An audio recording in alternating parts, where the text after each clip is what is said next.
So my name is Ken Oshitani from Waseda University, and the title of my talk is The Individualist Restriction and Collective Agency. So let me begin by introducing some background. What is the individualist restriction? One point of contention in normative ethics concerns the defensibility of the so-called individualist restriction, which holds that moral principles must be reasonably acceptable to each individual point of view. This restriction prohibits us from appealing to impersonal reasons, or reasons that do not uniquely flow from the standpoint of some individual in our deliberations about morality, at least in the narrow sense of the duties and obligations that we owe to each other. An important example of such an impersonal reason is the reason we have to promote a state of affairs that maximizes the total sum of well-being, aggregated across multiple individuals. This reason is excluded from moral consideration, according to the individualist restriction, because acting on such reasons cannot be said to be owed to anyone. Rather, we must compare the reasons associated with the standpoint of a particular individual with the reasons associated with another particular individual on a one-on-one basis. The individualist restriction plays a central role in the contractualist theory of morality, which holds that an act is morally permissible if and only if it is reasonably justifiable to each individual point of view. Or, more technically, if and only if the act will be licensed by a principle that each person could not reasonably reject as the basis of informed and unforced general agreement. The individualist restriction is attractive because it accords with our sense that morality involves justification to some specific individual who is wrong. This is something that moral theories, such as utilitarianism, which are based on an impersonal conception of value, fail to capture. In addition, the restriction nicely accounts for intuition regarding cases such as the following. The transmitter room case. A worker is trapped under some equipment as a result of an accident in the transmitter room of a sports stadium. The equipment is sending electrical currents running through his body, causing him severe pain. However, disabling the equipment will cut off the broadcast, ruining the enjoyment of millions of spectators. Medical experiment case. You are a doctor developing a novel treatment that is certain to improve the lives of many people who are already moderately well off. However, developing the treatment will require performing severely painful and life-threatening experiments on a single individual, chosen involuntarily at random from among a very large population.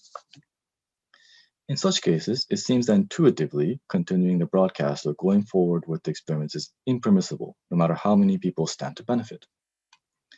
According to the individualist restriction, this is because the burden the single individual will have to bear is weightier than the benefit that any individual member of the group stands to gain when compared on a one-to-one basis. However, the individualist restriction faces a well-known problem. It seemingly cannot account for cases where it is intuitively permissible to withhold a very weighty good from a single person in order to provide seemingly less urgent goods to a great many people. Consider the following set of cases. The air travel case. Every year, a few people will inevitably die from being hit by debris falling out of airplanes. However, banning the practice of air travel will considerably inconvenience very many people. The museum case. You are a government official who must choose between using a certain amount of funds to further medical research into various life-threatening diseases, or using them to run and maintain the art museums in your district. If the urgent needs of these individuals are always deemed sufficiently weighty, such that they take priority over the interest that any particular person has in maintaining the art museums, no funds will ever be allocated to the museums. In such cases, it seems that the claims of the many can permissibly override the claims of the few. So, friends of the restriction must account for the difference between such cases and the transmitter room case. So previous discussions of this problem have tended to focus on the question of when and how it is permissible to engage in risky behavior towards others, where this is judged from an ex-ante point of view, which takes into consideration the prospect that somebody will be benefited or burdened by a proposed policy, under the assumption that we do not know which specific individuals will actually be affected. My purpose here is not to criticize these proposals, but to propose an alternative solution that can sidestep the need for complex assessments of risk, and which is compatible with an ex post perspective that considers outcomes rather than prospects. According to my own view, the main issue with the individualist restriction is that it assumes an overly restrictive conception of personhood To be more specific, I argue that many of the problem cases can be avoided by introducing collective agents into the scope of beings to whom justification is owed. So the outline of my argument is as follows. First, I argue that collective agents can be moral persons in the sense that it makes sense to treat them as beings to whom justification is owed. Second, I clarify how the interests of collective agents can matter morally. Third, I show how recognizing the moral status of collective agents can help us save the individualist restriction from the kind of counterexamples considered above. So, can collective agents be viewed as moral persons to whom justification is owed? Recall that, within the moral framework of the individualist restriction, moral permissibility depends on justifiability. Therefore, the answer to this question depends on whether it is possible for more than one person to collectively constitute a distinct point of view to which justification can be owed.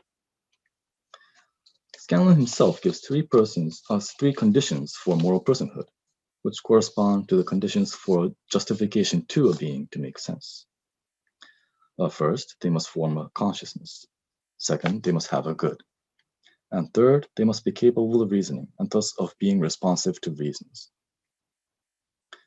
Collective agents seemingly do not meet the consciousness condition. This may seem to imply that collective agents cannot be moral persons.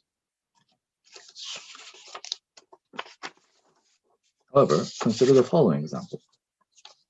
Your longtime friend and her husband have promised to throw an elaborate party to celebrate your upcoming birthday. Now, it just so happens that when the two of you were younger, you and your friend had made a pact stipulating that either of you are free for just one time to skip an engagement for no reason and without informing the other in advance. On the day of the party, you suddenly do not feel like you're in the mood and, on a whim, decide not to attend. Later, you meet your friend and her husband. You certainly owe us a good explanation. You have been planning and preparing for that party together for weeks, your friend's husband says accusingly. Who's we? Your friend interrupts, correcting her husband.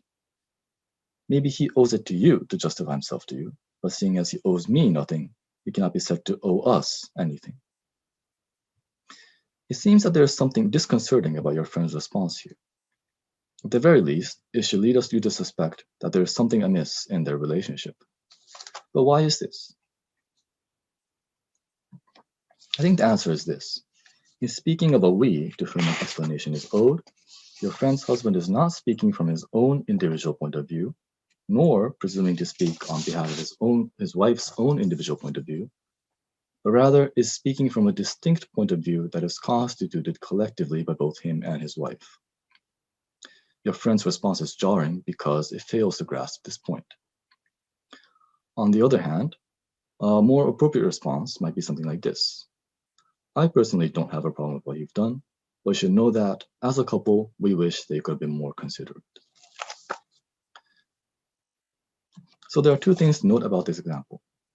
First, collective agents, such as the couple in the example, often do seem to constitute a sui generis point of view to which justification is owed, a point of view that cannot be wholly reduced to the perspective of any single participant, despite the fact that they do not form a single consciousness.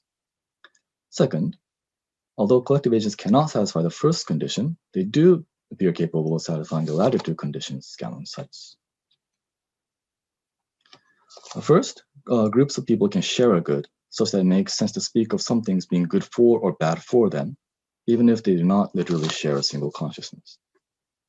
Indeed, some philosophers have argued that it is constitutive of people forming and maintaining salient social groups, that is, groups which are such that it makes sense for the participants to refer to themselves collectively as a we, that they share certain ends as joint ends.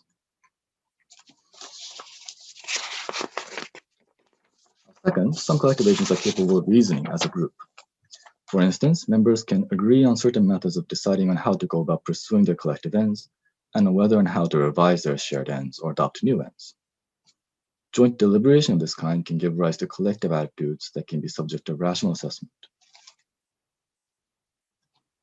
I therefore conclude that we should relax the consciousness condition and acknowledge that collective agents can be owed justifications, as long as they meet the having a good and responsiveness to reasons conditions. So here, it may be objected that collective agents cannot be regarded as subjects of moral concern because we lack a basis for comparing the good of collective agents with the good of individual agents. For instance, it might be claimed that in the case of individual persons, there are objective goods that everyone can be assumed to have reason to want, given certain facts of human nature, which can act as a standard for making moral comparisons, but that we lack a similar standard in the case of collective persons.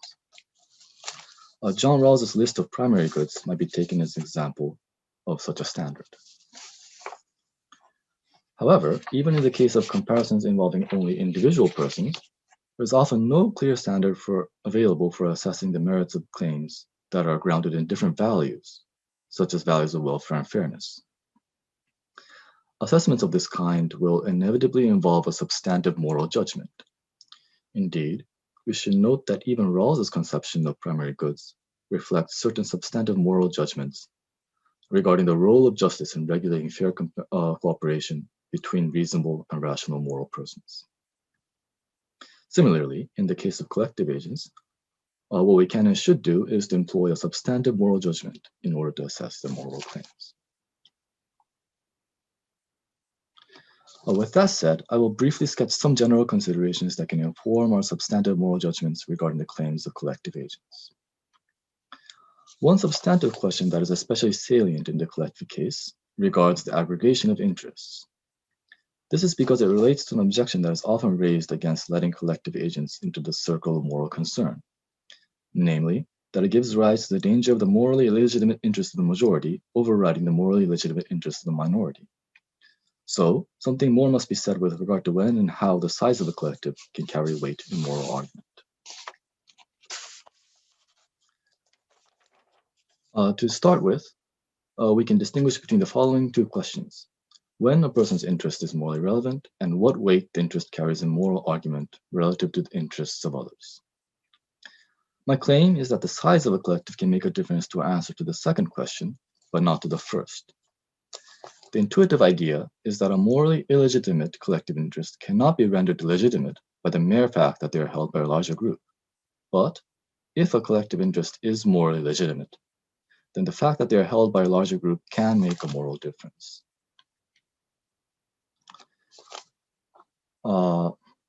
Thus, in a sense, the size of a collective plays an analogous role in moral argument to that played by the strength of an individual's interest.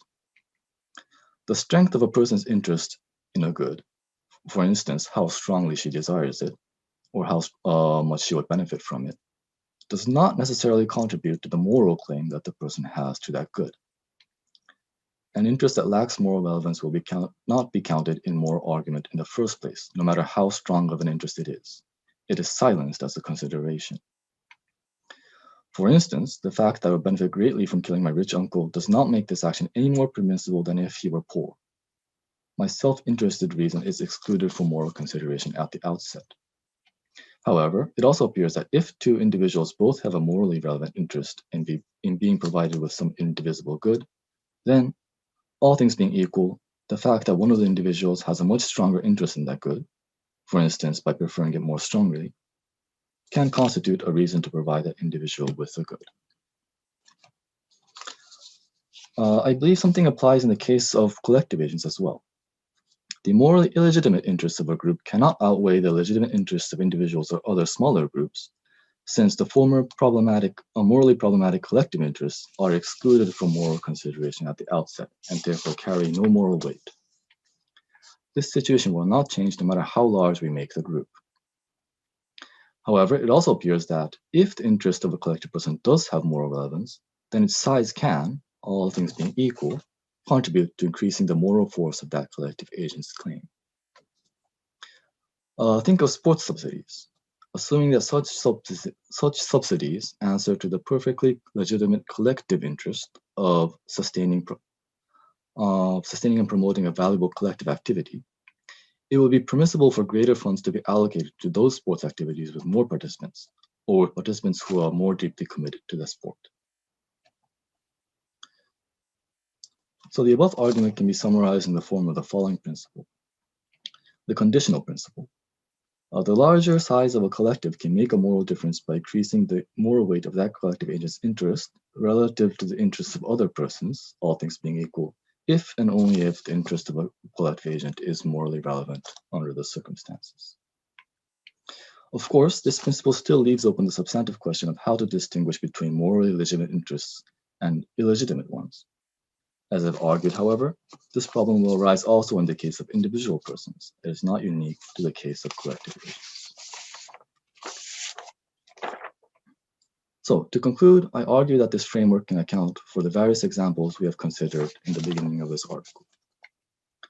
First, I claim that this framework can account for the difference between the transmitter room case and the air travel case and museum case.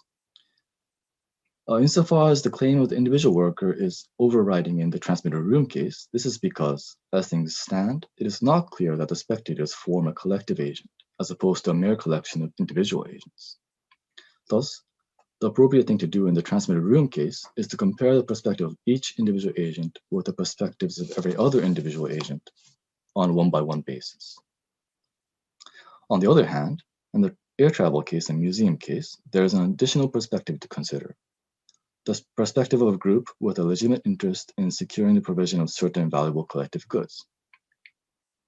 Since the size of this group is presumably very large, the morally relevant interest of this group can, under certain circumstances, have enough moral weight to override the morally legitimate interest of a few individual victims, as per the conditional principle. So to test this claim, consider the following variation on the transmitter room case. Transmitter building case. The local government is planning to build a state-of-the-art transmitter building that will significantly improve the reception of the residents living in the area. However, it is reasonably foreseen that during the construction process, a number of workers will suffer from injuries that are at least as serious as those suffered by the worker in the transmitter case. It seems that we have a much stronger sense that going ahead with the project in the transmitter building case is permissible compared to continuing the broadcast in the transmitter room case. According to the present analysis, this is because it is seemingly much clearer that constructing the transmitter building answers to some legitimate collective interest, rather than to a mere aggregate of distinct individual interests, making it more like the air travel and museum case and less like the transmitter room case. Finally, I claim that my revised interpretation of the individualist restriction can account for the difference between the air travel and museum case and the medical experiment case. Whereas the potential beneficiaries in the medical experiment case might have a stronger claim to being considered as constituting a collective, they fail to satisfy the conditional principle. That is, insofar as the interests of the potential beneficiaries cannot be satisfied without intentionally causing harm to others against their will, they can be said to lack moral relevance and are therefore silenced as moral considerations. So that concludes my talk, and thank you for listening.